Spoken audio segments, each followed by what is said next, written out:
comment voler un million de dollars. Bonsoir à tous, bienvenue dans la chronique Le Festival des Cannes par Travel Media. On est en direct du Rideau Rouge et ce soir on va parler de 3 infos qui se sont passées au festival mais que les festivaliers préféraient oublier. Et on commence tout de suite par des vols de bijoux, celui effectué la semaine dernière au Novotel de Cannes et celui effectué hier lors d'une soirée mondaine. D'après nos informations très fraîches, il s'agirait d'une version remasterisée du film Comment voler un million de dollars avec Audrey Hepburn. Mais tout de suite, on m'annonce que les chiffres du festival sont tombés, on va donc retrouver notre spécialiste, le mathématicien Michael Vendetta. Et en effet, je vous retrouve en direct sur le site comeaucinema.com pour déchiffrer les chiffres qui font Cannes.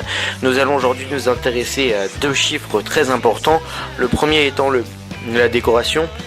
Il faut savoir que près de 20 000 plantes vertes sont utilisées durant le festival, et plus particulièrement des surfinias, aussi appelés pétunias retombants, dont voici, après recherche botanique, un très bel exemplaire. Voilà, c'est vraiment l'information à retenir des chiffres du festival. Deuxième information importante, lorsque l'on s'intéresse à la ligne bouteille de champagne, on peut noter que les petits rigolos du site comeaucinema.com ont marqué chiffres inconnus jusqu'à plus soif. À noter que ces journalistes ont une carte de presse et que les journalistes de Travel Media n'en ont pas, alors que les blagues sont du même niveau. Je vous rends l'antenne, à très bientôt. Et vous m'interrompez pour balancer une info comme ça. Va falloir qu'on voit qui c'est qui revient l'année prochaine, les gars. Bref, après notre enquête exclusive, il apparaît que les braqueurs du film Comment voler un million de dollars se sont retrouvés sur le plateau du Grand Journal. En effet, des coups de feu y ont retenti l'autre soir. Un policier surpris et certes aguerri y aurait même crié « Grenade !» Vraisemblablement un fonctionnaire de police qui a loupé sa voix, mais qu'il se rassure, il reste de la place sur le casting du prochain Die Hard. Sans transition, on retrouve notre envoyé spécial en bas de l'immeuble. Les gars, vous êtes sûrs pour la blague là ?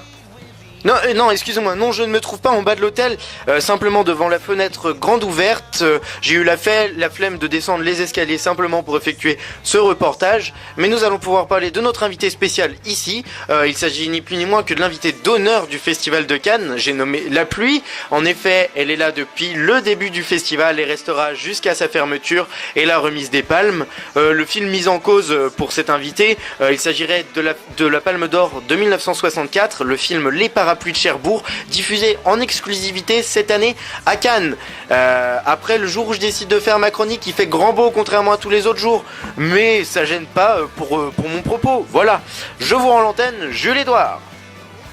C'est tout pour ce soir, j'espère que ce nouveau format vous a plu. On se retrouve très bientôt pour une nouvelle chronique, mais pour suivre toutes nos actualités, rejoignez-nous sur Facebook et sur Twitter. Oh putain, l'équipe de Comment voler un million de dollars. Grenade !